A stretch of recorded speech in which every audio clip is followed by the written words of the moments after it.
ရှင်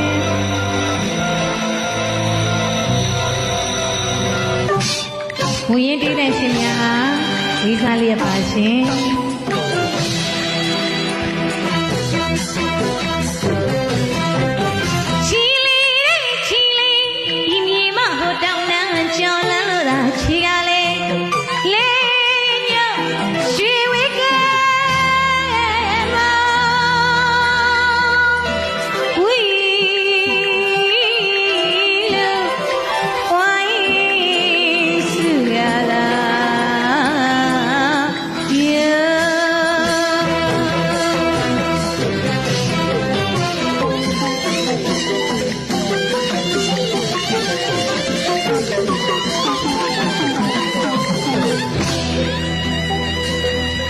မူရင်းတည်တဲ့ရှင်များအားဒီစားလျက်ပါရှင်အမှားများပါရင်ခုလက်ပါ